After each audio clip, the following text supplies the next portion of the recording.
ಶೃಂಗರಿಸುತ್ತಾ ಪ್ರಭು ಶ್ರೀರಾಮಚಂದ್ರರನ್ನ ಶ್ರಸಲದಲ್ಲಿ ಸ್ಥಾಪಿಸಿ ಗ್ರಾಮದ ಆರಾಧ್ಯ ದೈವನಾದಂತಹ ಅಲ್ಲಮ ಪ್ರಭು ದೇವರನ್ನ ಎನ್ನ ಮನಮಂದಿರದಲ್ಲಿ ಶೃಂಗರಿಸುತ್ತಾ ಈ ಶುಭ ಮಧ್ಯಾಹ್ನದ ಕಾರ್ಯಕ್ರಮದಲ್ಲಿ ಹಲವು ಗಣ್ಯಾತಿ ಗಣ್ಯರು ಈ ಕಾರ್ಯಕ್ರಮದಲ್ಲಿ ಆಶೀನರಾಗಿದ್ದೀರಿ. ಪೂಜ್ಯ ಗುರುಗಳೇ, ವೀರ ಮಾತೆಯರೇ ಹಾಗೂ ಸೈನಿಕರೇ, ನಮ್ಮ ಸಹೋದರನಾದಂಥ ನಂದು ಅಣ್ಣನವರೇ, ಅನೇಕ ಜನರಾದಂಥ ಇಲ್ಲಿ ಇದ್ದೀರಿ. ಪ್ರತಿಯೊಬ್ಬರ ಪರಿಚಯ ನನಗಿಲ್ಲ. ಸೊ ಈ ಕಾರ್ಯಕ್ರಮವನ್ನ ಆಯೋಜಿಸಲಿಕ್ಕೆ ಹೆಲ್ಪ್ ಮಾಡಿದಂಥ ಎಲ್ಲ ಕಾರ್ಯಕರ್ತರಿಗೆ, ಈ ಕಾರ್ಯಕ್ರಮವನ್ನು ಆಯೋಜಿಸಿರುವಂಥ ಎಲ್ಲ ಹಳಿಂಗಳಿಗೆ, ಅಣ್ಣಂದಿರಿಗೂ ಅಕ್ಕಂದಿರಿಗೂ, ಮಾತಾ ಸ್ವರೂಪ ಪಿತಾ ಸ್ವರೂಪ ಬಂಧುಗಳಿಗೂ ತಮ್ಮ ಎಲ್ಲರ ಅಡಿದಾವರೆಗಳಲ್ಲಿ ಎನ್ನ ಹಣೆ ಹೆಚ್ಚು ನಮಸ್ಕಾರಗಳನ್ನು ತಿಳಿಸ್ತೇನೆ. ಬಹಳ ಬೇಸರ ಆಗೈತಲ್ರಿವ, ಮುಂಜಾನೆ 9 ಅಂತ ಹೇಳಿದ್ರ ಮಧ್ಯಾಹ್ನ 3 ಗಂಟೆಗೆ ಬಂದೈತಿ ಕಾರ್ಯಕ್ರಮ. ಮುಖ ನೋಡ್ದೊಳಗೆ ಗೊತ್ತಾಗತೈತಿ, ನೀ ತಾಸ್ತನ ಕಟಿಬೇಡ, ಜಲ್ದಿ ಹೋಗಿ ಕುಂಡ್ರ ಅಂತೀರಂತ ನಂಗೆ ಗೊತ್ತೈತಿ. ಸೊ ಸುಂದರವಾದಂಥ ಕುಂಭ ಕಳಸಗಳನ್ನ ಹೊತ್ಕೊಂಡು ದಾರಿಯಲ್ಲಿ ಬರ್ತಾ ಇದ್ರಿ. ಯಾವ ರೀತಿ ಕಾಣ್ತಾ ಇತ್ತು ಅಂತಂದ್ರೆ ಆ ಎಲ್ಲಮ್ಮನೆ ದರೆಗಿಳೋದು ಒಂದ್ಸಲ ಬಂದಾಳೇನೋ ಅಂತ ಅನಿಸ್ತಿತ್ತ. ಸೊ ಈ ಕಾರ್ಯಕ್ರಮವನ್ನ ಆಯೋಜನೆ ಮಾಡೋಕ್ಕಂತ ಮೊದಲು ಹಲವು ಜನ ಸೈನಿಕರಿಲ್ಲಿದ್ದಾರೆ. ಅವರೆಲ್ಲರಿಗೂ ಕೂಡ ತಮ್ಮ ಪಾದಕಮಲಗಳಲ್ಲಿ ಎನ್ನ ಹಣೆ ಹೆಚ್ಚು ನಮಸ್ಕಾರಗಳನ್ನ ತಿಳಿಸ್ತೇನೆ. ಈ ಕಾರ್ಯಕ್ರಮದ ಆಯೋಜನೆಯಲ್ಲಿ ಆಗ್ಲಿ ಅಥವಾ ಇದರ ಮೂಲ ಪರಿಚಯದಲ್ಲಿ ಆಗ್ಲಿ ನಾನು ಬಂದಿರಲಿಲ್ಲ. ಕಾರ್ಯಕ್ರಮದ ಒಂದು ನಡುವಣಲ್ಲಿ ಸೇರ್ಕೊಂಡವ್ರು ನಾನು ಮತ್ತು ನಮ್ಮ ಮಾತೋಶ್ರೀಯವರಾದಂಥ ಮಹಾದೇವಿ ಅಕ್ಕನವರು. ಸೊ ಕರ್ನಾಟಕದ ಇತಿಹಾಸದಲ್ಲಿ ಅಥವಾ ಮಾನವನ ವೈಜ್ಞಾನಿಕ ಲೋಕದಲ್ಲಿ ಒಂದು ಇತಿಹಾಸವನ್ನ ಸೃಷ್ಟಿಸಿ ವೈಜ್ಞಾನ ಲೋಕಕ್ಕೆ ಒಂದು ಸವಾಲನ್ನ ಹಾಕಿ ಹೋದಂತ ಹನುಮಂತ ಕೊಪ್ಪದವರ ಶ್ರೀಮತಿಯಾದಂತ ಮಹಾದೇವಿ ಕೊಪ್ಪದವರು ನಮ್ಮ ಜೊತೆಗಿದ್ದಾರೆ ಇವತ್ತು. ಎಲ್ಲ ಹಳಂಗಳಿಯ ಗ್ರಾಮದ ವತಿಯಿಂದ ಅವರಿಗೆ ಪ್ರೀತಿಯಿಂದ ಸ್ವಾಗತವನ್ನ ಕೋರ್ತಾ ಇದ್ದಾನೆ. ಬಹಳ ಹೊತ್ತು ಮಾತಾಡ್ಬೇಕು ಅಂತ ಒಂದು 2 ರಿಂದ 3 ದಿನವರೆಗೂ ಸ್ಟಡಿ ಮಾಡಿದ್ದೆ ನಾನು. ಸೊ ಅಣ್ಣ ಹೇಳ್ದ, 5ನೇ ನಿಮಿಷ ಮಾತಾಡಿ ಕೆಡಗೋಗ್ಕೊಂಡ್ರು ಅಂತ ಅಂದ್ಬಿಟ್ಟ. ಅದ್ರ ಮಾತಾಡು ಏನು ವಿಚಾರ ಐತಲ್ಲ, ನಾನು ಮಾತಾಡ ಹೋಗ್ತೀನಿ. ಯಾಕಂತಂದ್ರೆ ಭಾಳ ದೂರಿಂದ ಬಂದೇನ್ರಿ ನಾ, ಚಡ್ಚಂದಿಂದ ಬಂದೀನಿ. ಮುಂಜಾನೆ ಒಂದು ಕಾರ್ಯಕ್ರಮ ಇತ್ತು. ಇವತ್ತು ಶ್ರೀ ಗುರು ಸಿದ್ದೇಶ್ವರ ಪ್ರಭು ದೇವರವರ ಪುಣ್ಯ ಸ್ಮರಣೆಯನ್ನ ಮಾಡ್ತಾ ಇದ್ವಿ. ಅಲ್ಲಿ ಮಾತಾಡುವಾಗ ಇನ್ನೊಂದು 5 ನಿಮಿಷ ಮಾತಾಡುವೆ ಅಂತಂದ್ರು. ಇಲ್ಲ, ನಾನು ಮತ್ತೊಂದು ಕಾರ್ಯಕ್ರಮಕ್ಕೆ ಹೋಗ್ಬೇಕಾಗಿತ್ತು ಅಂತ ಬಿಟ್ಟು ಬಂದೀನಿ. ನಾನು ಮಾತಾಡ್ಬೇಕಾಗಿಷ್ಟಲ್ಲ, ಎಷ್ಟು ಮಾತಾಡೋಗ್ತೀನಿ. ಯಾರಿಗಾದ್ರೂ ಸಂಕಟ ಆತಿತ್ತಂದ್ರೆ ಕ್ಷಮಿಸಿ ಅಂತ ಮತ್ತೊಂದು ಬಾರಿ ಕೇಳ್ತಾ ಇದ್ದೀನಿ. ಬಂಧುಗಳೇ, ಈ ಕರ್ನಾಟಕದ ಇತಿಹಾಸವನ್ನ ತಿರುಚುತ್ತಾ ಹೋದಾಗ ಅಥವಾ ವೈಜ್ಞಾನಿಕದ ಸವಾಲುಗಳನ್ನ ಹೆಕ್ಕುತ್ತಾ ಹೋದಾಗ ಕರ್ನಾಟಕದ ಹೆಮ್ಮೆಯ ಪುತ್ರ ಹನುಮಂತಪ್ಪ ಕೊಪ್ಪದವರ ಒಂದು ಇತಿಹಾಸ ನಿಮ್ಮ ಮುಂದೆ ತೆಗೆದಿಡಬೇಕಾಗತ್ತೆ. ಸ್ಪೆಷಲ್ ಆಗಿ ಅವ್ರ ಹೇಳಾಗತ್ತಿಲ್ಲ, ಬಹಳ ದಿನ ಅದಾರಲ್ಲ ಅವ್ರದ್ದು ಹೇಳ ಅಲ್ಲ, ಅವರ ಕರ್ನಾಟಕದ ಸುಪುತ್ರ ಅಂತ ಹೇಳಲಿಕ್ಕೆ ಇಷ್ಟಪಡ್ತೇನೆ. ಯಾಕೆ ಅಂತಂದ್ರೆ ಮಾತೋಶ್ರೀ ಅವರ ಒಂದು ಇಂಟರ್ವ್ಯೂ ಅನ್ನ ನಾನು ನೋಡ್ತಾ ಇದ್ದೆ. ಮಾತೋಶ್ರೀ ಅವರಿಗೆ ಆ ವಾಹಿನಿಯ ಒಬ್ಬ ಪ್ರಚಾರಕ್ಕೆ ಕೇಳ್ತಾಳೆ, ಅಮ್ಮ ಯಾಕಮ್ಮ ನೀನು ಸೈನಿಕನನ್ನೇ ಮದುವೆ ಆಗ್ಬೇಕು ಅಂತ ಕೇಳಿದಾಗ ಮಾತೋಶ್ರೀ ಅವರು ತುಂಬಾ ಅಂದ್ರೆ ತುಂಬಾ ಚೆನ್ನಾಗಿ ಉತ್ತರವನ್ನ ಕೊಡ್ತಾ ಇದ್ದಾರೆ. ಮೇಡಮ್, ನಾನು 5ನೇ ಕ್ಲಾಸಲ್ಲಿ ಹೋಗ್ತಾ ಇದ್ದೆ. 5ನೇ ಕ್ಲಾಸಲ್ಲಿ ಹೋಗ್ಬೇಕು ಅಂತಂದ್ರೆ ನಮ್ಮೂರಲ್ಲಿ ಒಬ್ಬ ಸೈನಿಕನ ಹುತಾತ್ಮ ಆಗಿತ್ತು. ಆ ಹುತಾತ್ಮ ಆಗುವಂತ ಸಂದರ್ಭದಲ್ಲಿ ಅವರಿಗೆ ಮರಣ ನಂತರ ಅವರಿಗೆ ಸನ್ಮಾನ ಸಮಾರಂಭ ಅಥವಾ ಅವರಿಗೆ ಅತ್ಯಂತ ಗೌರವಿತವಾಗಿ ತಂದು ಕೊಡುವಂತ ಅಂತ್ಯಕ್ರಿಯೆ ಸಂದರ್ಭ ಏನಿದೆಯಲ್ಲ, ಅದನ್ನು ಕಂಡಾಗ ನನ್ನನ್ನು ಒಂದು ಬಾರಿ ರೋಮಾಂಚನ ಆಗಿ ಬಿಡ್ತು. ನಾನು ಮದುವೆ ಅಂತ ಆದ್ರೆ ಸೈನಿಕನನ್ನ ಮದುವೆ ಆಗ್ತೀನಿ, ಇಲ್ಲದಿದ್ರೆ ಮದುವೆನೇ ಆಗೋದಿಲ್ಲ ಅಂತ ಪಣ ತೊಟ್ಟಂತ ತಾಯಿ. ಅಲ್ಲ ಬಂಧುಗಳೇ, ಬರೀ ಇವತ್ತು ಸ್ವಲ್ಪ ಚಳಿ ಇದೆ ಅಂತಂದು ಕೂಡಲೇ ಮನೆಯಿಂದ ಹೊರಗೆ ಹೋಗ್ಬೇಕಾದ್ರೆ ಅವ ಹೇಳ್ತಾಳೆ, ಸ್ವೆಟರ್ ಹಾಕು, ಮಫ್ಲರ್ ಹಾಕು. ಎಂಥ ಸಂದರ್ಭ! ಬರೋಬ್ಬರಿ -40°C ನಲ್ಲಿ ತಮ್ಮ ಪ್ರಾಣವನ್ನ ಪಣಕ್ಕಿಟ್ಟು ಪ್ರಕೃತಿಯ ವಿರುದ್ಧ ಹೋರಾಡುತ್ತಾ ಬರೋಬ್ಬರಿ 140 ಕೋಟಿ ಭಾರತೀಯರನ್ನ ಕಾಯಬೇಕು ಅಂತಂದ್ರೆ ಎಷ್ಟರ ಮಟ್ಟಿಗೆ ಗುಂಡಿಗೆಯಲ್ಲಿ ತಾಕತ್ತಿರ್ಲಿಕ್ಕಿಲ್ಲ.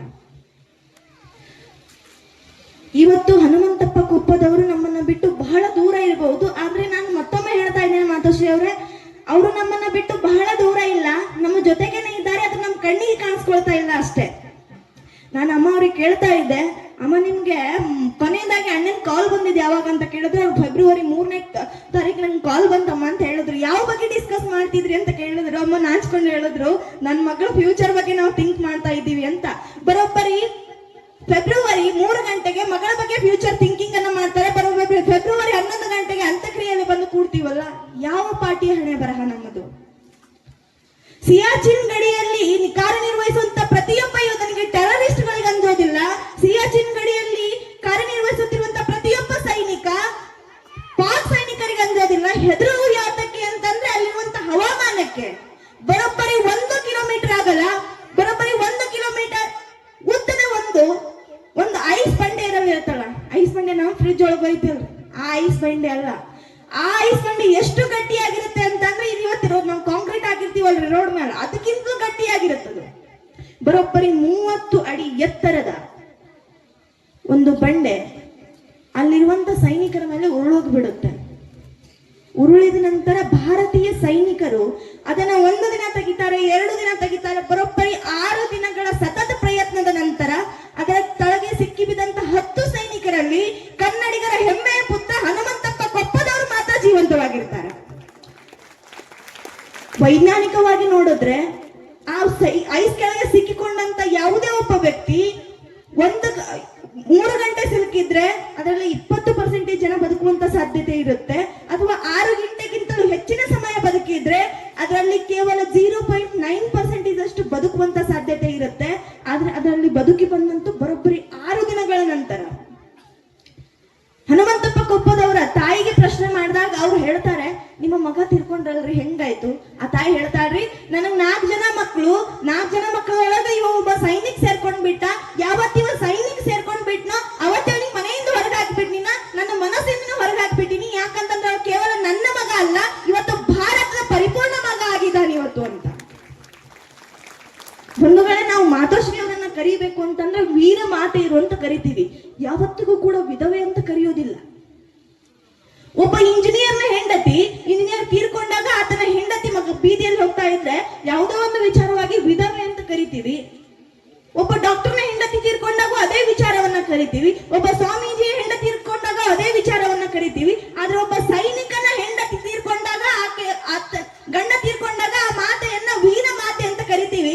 ಯಾಕೆ ಅಂತಂದ್ರೆ ಗಡಿಯಲ್ಲಿ ನಿಂತ್ಕೊಂಡು ನಿನ್ ಗಂಡ ಹುತಾತ್ಮ ಆಗಿರ್ಬಹುದು, ಆದ್ರೆ ಯಾವ ಹೇಡಿಗಳಿಗಾಗಿ ಹುತಾತ್ಮರಾಗಿಲ್ಲ. ಬರೋಬ್ಬರಿ 140 ಕೋಟಿ ಭಾರತೀಯರ ಋಣ ಅವ್ರ ಮೇಲಿದೆ. ನಿನ್ನ ಗಂಡ ಯಾವತ್ತೂ ತೀರ್ಕೊಂಡೋಗಿಲ್ಲ, ಅವನು ನಮ್ಮ ಜೊತೆಗಿದ್ದಾನೆ ಅಂತ ಮತ್ತೊಮ್ಮೆ ಅವ್ರಿಗೆ ಎಚ್ಚರಿಸ್ತಾ ಇರ್ತೀವಿ. ಬಂಧುಗಳೇ, ಹನುಮಂತಪ್ಪ ಕೊಪ್ಪದವರ ಹಿಸ್ಟ್ರಿ ಹೇಳ್ಕೊಂಡು ನಿಂತ್ರೆ ನಾನು ಬರೋಬ್ಬರಿ 1.5 ಗಂಟೆವರೆಗೂ ಮಾತಾಡ್ತೀನಿ. ಇನ್ನೊಂದು ಕೆಲವೊಂದು ವಿಚಾರಗಳನ್ನ ಹೇಳಿ ನಿಂತ್ಕೊಳ್ಳೋಕೆ ಸ್ಟಾರ್ಟ್ ಮಾಡ್ತೀನಿ. ಸೊ ಏನು ಅಂತಂದ್ರೆ, ಭಾರತದ ಆರ್ಮಿ ಹಿಸ್ಟ್ರಿನ ನೋಡ್ಕೊಂಡು ಹೋದಾಗ ಕೆಲವೊಂದು ವ್ಯಕ್ತಿಗಳ ಪರಿಚಯ ನಮ್ಗೆ ತುಂಬಾ ಚೆನ್ನಾಗುತ್ತೆ. ಮೇಜರ್ ಯೋಗೇಂದ್ರ ಸಿಂಗ್ ಬರೋಬ್ಬರಿ 17 ಗುಂಡುಗಳ ನಂತರವೂ ಕೂಡ ಭಾರತದ ಗಡಿಯಲ್ಲಿ ಸೇವೆಯನ್ನ ಸಲ್ಲಿಸಿ ನಂತರ ಭಾರತಕ್ಕೆ ಬಂದಂತವರು. 17 ಗುಂಡು ತಾಗಿರುತ್ತೆ ಆ ಮಹಾರಾಯನಿಗೆ, ಆದ್ರೂ ಕೂಡ ಬದುಕಿ ಬಂದಿರ್ತಾನ್ರಿ. ಎಲ್ಲ ಒಂದ್ ಜಾನಿಗೆ ಅಡ್ಗಿ ಮಾಡ್ಬೇಕಾದ್ರೆ ಕೈ ಕೊಯ್ತು ಅನ್ಕೋರಿ, ಓಡ್ಕೊಂಡು ಹೋಗ್ತೀವಿ. ಪಪ್ಪ ಕೈಗೇನೋ ಆಯ್ತು, ಹೆಂಡತಿ ಕೈಗೇನಾಯ್ತು ಅನ್ಕೋರಿ, ಕೈಗೇನೋ ಆಯ್ತ.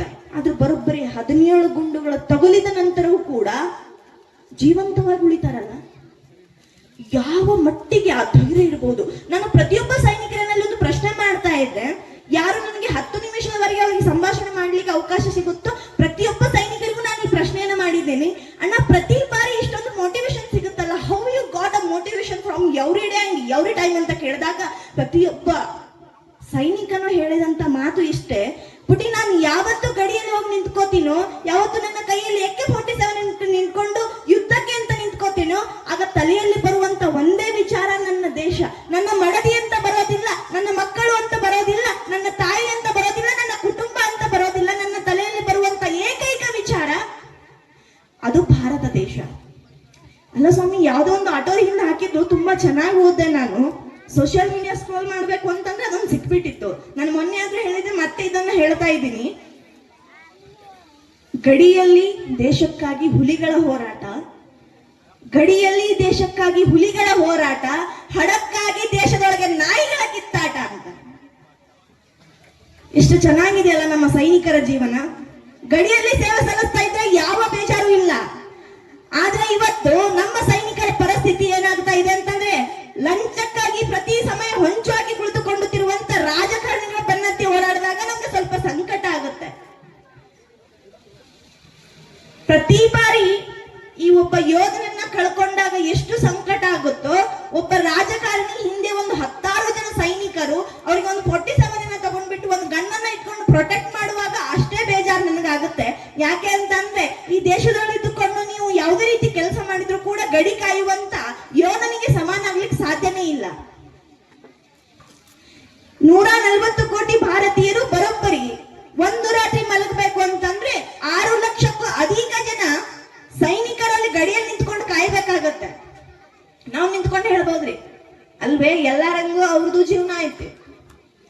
ಅವ್ರಿಗೆ ಸ್ಪೆಷಾಲಿಟಿ ಜಾಸ್ತಿ ಐತಿ, ಪಗಾರನು ಕೊಡ್ತಾರ. ಹಂಗಾದ್ರೆ ಅವರಿಗೆ ಯಾಕೆ ಗೌರವಿಸು ಅಂತ ನೀವು ಕೇಳಬಹುದು. ಒಂದು ಬಾರಿ ಇದೇ ರೀತಿ ಪ್ರಶ್ನೆ ಮಾಡಿದಾಗ ನಾನು ಆನ್ಸರ್ ಮಾಡಿದ್ದೆ, ತಾಯಿ ನಿನ್ ಮಗ ಯಾವ್ದೋ ಒಂದು ಪ್ಲೇಸಿಗೆ ಹೊರಟಿದ್ದಾನೆ, ಅವ್ನು ಪತ್ರ ಬರೆದಿಟ್ಟು ಹೋಗ್ತಾ ಇದ್ದೀನಿ, ನಾನು ಬರೋದು ಗ್ಯಾರಂಟಿ ಇಲ್ಲ ಅಂದ್ರೆ ಮೃತ್ಯುವಿನ ಕಡೆಗೆ ಅವನು ಹೋಗ್ತಾ ಇದ್ದಾನೆ, ನಿನ್ ಮಗನನ್ನ ಕಳಿಸು, ಆ ಮೇಜರ್ಗೆ ಕೊಡುವಂತ ಆ ಸೈನಿಕನಿಗೆ ಕೊಡುವಂತ ಪಗಾರ ಇದೆಯಲ್ಲ ಅದಕ್ಕಿಂತಲೂ 3 ಪಟ್ಟು ಪಗಾರ ಕೊಡ್ತೀವಿ ಅಂತಂದಾಗ ಹೇಳಿದಾಗ ನಮ್ಮ ತಾಯಾರು ಹೇಳ್ತಾರೆ, ರಾತ್ರಿ 10 ಗಂಟೆಗೂ ಕೂಡ ನನ್ಗೆ ಈ 10 ಗಂಟೆಗೂ ಕೂಡ ನನ್ನ ಮಗನನ್ನ ಹೊರಗೆ ಕಳಿಸ್ಲಿಕ್ಕೆ ಆಗುದಿಲ್ಲ, ಯಾಕಂದ್ರೆ ನನ್ಗೆ ಇರೋದು ಒಬ್ಬನೇ ಮಗ ಅಂತ. ಬಂಧುಗಳೇ, ಯೋಗೇಂದ್ರ ಸಿಂಗ್ ಅವರಿಗೆ ಒಂದು ಬಾರಿ ಒಂದು ಪ್ರಶ್ನೆ ಮಾಡ್ತಾರೆ ಇಂಟರ್ವ್ಯೂನಲ್ಲಿ. ಯೋಗೇಂದ್ರ ಸಿಂಗ್ ಅವರೇ, ಈ ಪ್ರತಿ ಬಾರಿ ಭಾರತೀಯನು ಇವಾಗಷ್ಟೇ ನಮ್ಮ ಎಲ್ಲ ಸೈನಿಕರಿಗೂ ಅತ್ಯಾಧುನಿಕವಾದಂತಹ ಶಸ್ತ್ರಾಸ್ತ್ರಗಳನ್ನ ನಾವು ಕೊಡ್ತಾ ಇದ್ದೀವಿ, ಆದ್ರೆ 10-20 ವರ್ಷಗಳಿಂದ ನೋಡಿದಾಗ ನಮ್ಮ ಸೈನಿಕರಿಗೆ ಅತ್ಯಾಧುನಿಕ ಶಸ್ತ್ರಾಸ್ತ್ರಗಳಿರ್ಲಿಲ್ಲ. ಯಾವ ಪಾರ್ಟಿ ನಮ್ಮ ಸೈನಿಕರ ಹಣೆ ಬರ ಆಗಿತ್ತು ಅಂತ ಅಂದ್ರೆ ಚೈನಾ ಯುದ್ಧ ನಡಿಬೇಕು ಅಂತ ಅಂದ್ರೆ ನಮ್ಮ ಭಾರತೀಯ ಸೈನಿಕರಿಗೆ ಬೂಟ್ಗಳಿರ್ಲಿಲ್ಲ, ಶೂಸ್ಗಳಿರ್ಲಿಲ್ಲ, ಕಾಲಿಗೆ ಗೋಣಿ ಚೀಲಗಳನ್ನ ಕಟ್ಟಿಕೊಂಡು ಯುದ್ಧ ಮಾಡಿದಂತವ್ರು. ಬಂಧುಗಳ, ಲಾಸ್ಟಿಗೆ ಒಂದು ಕೊನೆಯದಂತ ಘಟನೆಯನ್ನ ಹೇಳ್ಬಿಟ್ಟು ನನ್ನ ಮಾತುಗಳನ್ನು ಮುಗಿಸ್ತೇನೆ. ಇನ್ನೋ ಚೈನಾ ಯುದ್ಧ ನಡೆದಿರುತ್ತೆ. ನಡೆದಿರ್ಬೇಕಾದ್ರೆ ಅಲ್ಲಿ ಮೇಜರ್ ಕಕ್ಕರ್ ಅನ್ನೋರು ಒಬ್ಬ ಸೈನಿಕ ಇರ್ತಾರೆ. ಅವ್ರ ಕೆಲಸ ಏನು ಅಂತಂದ್ರೆ ಯುದ್ಧಕ್ಕೆ ಹೋಗೋಕ್ಕೂ ಮುಂಚೆ ಅಲ್ಲಿರುವಂತ ಎಲ್ಲ ಸೈನಿಕರನ್ನ ಮೋಟಿವೇಶನ್ ಮಾಡೋದು. ಒಬ್ಬ ಸೈನಿಕ ಹೋಗ್ತಾ ಇದ್ದಾನೆ ಅಂತಂದ್ರೆ ಅವನಿಗೆ ಮನೆ ನೆನಪು ಬಾರದೆ ಇರೋ ಹಾಗೆ, ಮಡದಿಗೆ ನೆನಪು ಬಾರದೆ ಇರೋ ಹಾಗೆ, ಅಥವಾ ಭೌತಿಕ ಜಗತ್ತಿನ ಯಾವುದೇ ನೆನಪು ಬಾರದೆ ಇರೋ ಹಾಗೆ ಆತನನ್ನ ತಡೆಯೋದು, ಕೇವಲ ದೇಶ ಕಾಯೋದು ನಿನ್ನ ಧರ್ಮ ಅಂತ ಆತನಿಗೆ ಮತ್ತೆ ಮತ್ತೆ ನೆನಪಿಸಿ ಕೊಡೋ ಕೆಲಸವನ್ನ ಅಲ್ಲಿ ಮೇಜರ್ ಕಕ್ಕರ್ ಅವರು ಮಾಡ್ತಾ ಇರ್ತಾರೆ. ಗೋಣಿ ಚೀಲವನ್ನ ಹಾಕೊಂಡಿದ್ದಾರೆ ಎಲ್ಲ ಭಾರತೀಯರು. ಮೋಟಿವೇಶನ್ ಕೊಡ್ಬೇಕು ಅಂತಂದ್ರೆ ಅಲ್ಲಿ ಏನು ಉಳಿದ ಇಲ್ಲ. ಮೇಜರ್ ಕಕ್ಕರ್ ಅವರಂತೂ ಮನಸ್ಸಲ್ಲಿ ಯೋಚನೆ ಮಾಡ್ತಾರೆ, ಇಲ್ಲಪ್ಪ ಈ ಗೋಣಿ ಚೀಲವನ್ನ ಹಾಕೊಂಡು ಇವ್ರು ಯುದ್ಧ ಮಾಡ್ಲಿಕ್ಕೆ ರೆಡಿ ಆಗ್ತಾ ಇದ್ದಾರೆ, ನಾನು ಇವ್ರಿಗೆ ಏನಂತ ಮೋಟಿವೇಶನ್ ಮಾಡ್ಲಿ ಅಂತ ಸುಮ್ಮನಾಗಿ ಬಿಡ್ತಾರೋ. ಆಗ ಕರ್ನಾಟಕದ ವಿಜಯಪುರ ಜಿಲ್ಲೆಯ ಒಬ್ಬ ತಾಯಿ ತನ್ನ ಮಗನಿಗೆ ಪತ್ರವನ್ನ ಬರೆದಿರ್ತಾರೆ. ಆ ಪತ್ರ ಬಂದ್ಬಿಟ್ಟು ಆ ಮೇಜರ್ ಕಕ್ಕರ್ ಅವ್ರ ಕೈಗೆ ಸಿಗುತ್ತೆ. ಕೈಗೆ ಸಿಕ್ಕಾಗ ಆ ತಾಯಿ ತುಂಬಾ ಚೆನ್ನಾಗಿರ್ತಾಳೆ. ಮೇಜರ್ ಆ ಎಲ್ಲ ಸೈನಿಕರು ರೆಡಿ ಆಗ್ತಿರ್ಬೇಕಾದ್ರೆ ಮೇಜರ್ ಕಕ್ಕರ್ ಅವ್ರ ಆ ಪತ್ರವನ್ನು ತೆಗೆದು ಓದ್ಲಿಕ್ಕೆ ಶುರು ಮಾಡ್ತಾರೆ. ಆ ತಾಯಿ ಬರ್ದಿರ್ತಾಳಂತೆ, ನೋಡ್ಪುಟ್ಟ, ನಾನು ಈ ರೇಡಿಯೋದಲ್ಲಿ ಕೇಳ್ಪಟ್ಟೆ ಚೈನಾದ ಸೈನಿಕರೇನೋ ಭಾರತಕ್ಕೆ ಒಳಗೆ ಬರ್ತಾ ಇದ್ದಾರೆ ಅಂತ. ನೆನ್ಪಲ್ಲಿಟ್ಕೋ, ಒಬ್ಬ ಚೈನಾದ ಸೈನಿಕ ಭಾರತದ ಗಡಿ ಒಳಗ್ ಬರ್ಬೇಕು ಅಂತಂದ್ರೆ ನಿನ್ನ ಶವ ದಾಟ್ಕೊಂಡು ಬರ್ಬೇಕು, ಅಲ್ಲಿವರೆಗೂ ಅವನು ದೇಶದ ಒಳಗ್ ಕಾಲಿಡೋ ಆಗಿಲ್ಲ ಅಂತ. ಯಾವ ಪಾರ್ಟಿ ಮೋಟಿವೇಶನ್? ಎಷ್ಟೋ ಮಟ್ಟಿಗೆ ಗಟ್ಟಿಗಿತ್ತಿ ಆ ಮಹಾತಾಯಿ ತನ್ನ ಮಗನಿಗೆ ಹೇಳ್ತಾರ್ರಿ, ನೀ ಸತ್ತು ಬಳಕೆ ಅವ್ರು ಒಳಗ್ ಬರ್ಬೇಕು, ಅಲ್ಲಿ ತನ ನೀ ಇರುತ್ತನ ಅವ್ರು ಬರುವಂಗಿಲ್ಲ ಒಳಗ, ನೀ ಸತ್ತು ಬಳಕೆ ಅವ್ರು ಒಳಗ್ ಬರ್ಬೇಕು ಅಂತ ತಾಯಿ ವಾರ್ನಿಂಗ್ ಅನ್ನ ಮಾಡ್ತಾಳೆ. ಇದನ್ನು ಓದಿದಂತ ಮೇಜರ್ ಕಕ್ಕವರಿಗೆ ಪೂರ್ತಿ ಕರೆಂಟ್ ಶಾಕ್ ಹೊಡೆದಾಗ ಆಗುತ್ತೆ. ಶಾಕ್ ಹೊಡೆದಾಗ ಆಗ್ಬಿಟ್ಟು ಎದ್ದು ನಿಂತ್ಕೊಳ್ತಾರೆ. ಅಲ್ಲಿರುವಂತ ಪ್ರತಿಯೊಬ್ಬ ಸೈನಿಕನಿಗೂ ಕನ್ನಡದಲ್ಲಿರುವಂತ ಪತ್ರವನ್ನ ಹಿಂದಿಯಲ್ಲಿ ಟ್ರಾನ್ಸ್ಲೇಟ್ ಮಾಡಿ ಹೇಳ್ತಾರಂತೆ. ಜೋಶ್ ಅಲ್ಲಿರುವಂತ ಎಲ್ಲ ಸೈನಿಕರು ವಾಪಸ್ ಹೇಳ್ತಾರೆ, ಸರ್ ಆ ತಾಯಿಗೆ ನಮ್ಮಿಂದ ಒಂದು ಪತ್ರ ಬರೀರಿ, ಚೀನಾದ ಸೈನಿಕರು ಆತನ ಶವವನ್ನ ದಾಟ್ಕೊಂಡು ಬರೋದಲ್ಲ, ಚೀನಾದ ಸೈನಿಕರು ಭಾರತದ ಗಡಿಯ ಒಳಗಡೆ ಬರಬೇಕು ಅಂತಂದ್ರೆ ಇಲ್ಲಿರುವಂತ ಅಷ್ಟೂ ಜನ ಸೈನಿಕರ ಶವಗಳನ್ನ ದಾಟ್ಕೊಂಡು ಬರಬೇಕು, ಅಷ್ಟು ಚೆನ್ನಾಗಿ ನೋಡ್ಕೊಳ್ತೀವಿ ನಿಮ್ಮ ಮಗನನ್ನ ಅಂತಂದ್ರೆ ಯಾವ ಸಂದರ್ಭದಲ್ಲೂ ಕೂಡ ನಿಮ್ಮ ಕೆಲಸಗಳು ಅಥವಾ ನಿಮ್ಮ ಕಾರ್ಯಗಳು ಸೈನಿಕರಿಗೆ ಒಂದು ಪ್ರೋತ್ಸಾಹವನ್ನು ನೀಡಬಹುದು. ಕೊನೆಯ ಕ್ಷಣದಲ್ಲಿ ಒಂದು ಮಾತನ್ನು ಹೇಳಲಿಕ್ಕೆ ಇಷ್ಟಪಡ್ತೇನೆ. ನಾವು ನಿನ್ನೆ ಇವತ್ತು ಮಾರ್ನಿಂಗ್ ನಡೆದಂತ ಒಂದು ಲೋಕಲ್ ಕಾರ್ಯಕ್ರಮ ನಮ್ಮೂರಲ್ಲೇ ನಡೀತಾ ಇತ್ತು. ಆ ಕಾರ್ಯಕ್ರಮದ ಸಂದರ್ಭದಲ್ಲಿ ನಾನು ಮಾತಾಡ್ಬೇಕಂತಂದ್ರೆ ಒಂದು 50ರಿಂದ 60 ಜನ ಕುತ್ಕೊಂಡು ನಾವು ಡಿಸ್ಕಸ್ ಮಾಡ್ತಾ ಇದ್ದೀವಿ ಕಾರ್ಯಕ್ರಮ ಹೇಗೆ ಮಾಡ್ಬೇಕು, ಏನ್ ಮಾಡ್ಬೇಕು ಅಂತ. ಆ ಸಂದರ್ಭದಲ್ಲಿ ನಾನು ಹೇಳಿದೆ, ನಾಳೆ ಒಂದು ಕಾರ್ಯಕ್ರಮ ಇದೆ ನಮ್ಮ ಹಳಂಗಳಿಗೆ, ನಾನು ವಾಪಸ್ ಬೇಗ ಹೋಗ್ಬೇಕು, ಯಾರು ಬರ್ತಾ ಇದ್ದಾರೆ, ಗೆಸ್ಟ್ ಯಾರು ಅಂತ ಕೇಳಿದಾಗ ನಾನು ಹೇಳಿದೆ, ಈ ರೀತಿ ಹನುಮಂತ ಕೊಪ್ಪದವರು ಶ್ರೀಮತಿಯವರು ಬರ್ತಾ ಇದ್ದಾರೆ ಅಂತ ಹೇಳಿದಾಗ ನಮ್ಮೂರಿಂದ ಆರ್ಮಿ ಟೈಮ್ ಅವರು ಒಂದು ಸನ್ಮಾನವನ್ನು ತಮ್ಮ ಕೊಟ್ಟು ಕಳಿಸಿದ್ದಾರೆ ಮಾತುಶ್ರೀ ಅವರೇ. ಸೊ ಅಲ್ಲಿರುವಂತವು ಎಲ್ಲ ನಾವು ಸೆಕೆಂಡ್ PUC ಕ್ಲಾಸ್ ಅವರೇ ಒಂದು 56 ಜನ ಇದ್ದೀವಿ. ಆ ಕೆಲಸವನ್ನ ಮಾಡ್ತಾ ಇದ್ದೀವಿ, ನಮ್ಮ ಕೈಯಿಂದ ಎಷ್ಟು ಸಾಧ್ಯವಾಗುತ್ತೋ ಅಷ್ಟು. ಸೊ ಆ ಸನ್ಮಾನವನ್ನ ನಮ್ಮೂರಿನ ಎಲ್ಲ ಹಿರಿಯರ ವತಿಯಿಂದ ಮತ್ತು ಮಕ್ಕಳ ವತಿಯಿಂದ ತಮ್ಮ ಸಮರ್ಪಣೆ ಮಾಡ್ತಾ ಇದ್ದೀನಿ. ಸೊ ಇಲ್ಲಿವರೆಗೂ ಮಾತಾಡ್ಲಿಕ್ಕೆ ಅವಕಾಶ ಕೊಟ್ಟಂತ, ನನ್ನ ಮಾತುಗಳನ್ನ ಕೇಳಿಸಿಕೊಂಡಂತ ಎಲ್ಲರಿಗೂ ಕೂಡ ಇಷ್ಟು ಬೆವತ್ತು ಬಂದಾಗಲೂ ನನ್ನ ಮಾತು ಕೇಳಿದ್ರಲ್ಲ, ತಮ್ಮೆಲ್ಲರ ಪಾದಗಳಿಗೆ ನನಗೆ ಅಣೆಚ್ಚು ನಮಸ್ಕಾರಗಳನ್ನು ತಿಳಿಸ್ತೇನೆ. ಕೊನೆಯದಾಗಿ ಒಂದು ಮಾತು, ಈ ಘೋಷಣೆಗಳು ಹೆಂಗಿರ್ಬೇಕು ಅಂತಂದ್ರೆ ಪಾಕಿಸ್ತಾನದಲ್ಲಿ ನಿಂತುಕೊಂಡು ಭಾರತೀಯರನ್ನ ಹೊಡಿಲಿಕ್ಕೆ ಹಂಚಿನ ಕೆಳಗೆ ಕೂತು ಹೊಂಚು ಹಾಕುತ್ತಿರುವ ಸಂಚುಕೋರರಿಗೆ ಕಿವಿಗೆ ಅಪ್ಪಳಿಸಿದಾಗ ಈ ರೀತಿ ಆಗಬೇಕು. ಸ್ವರ್ಗದ ಸಂಕೋಲೆ ನಮ್ಮ ಕೊರಳಿಗೆ ಬಂದು ನಿಂತುಕೊಂಡಿದೆ ಅಂತ ಭಾವ ಆಗಬೇಕು.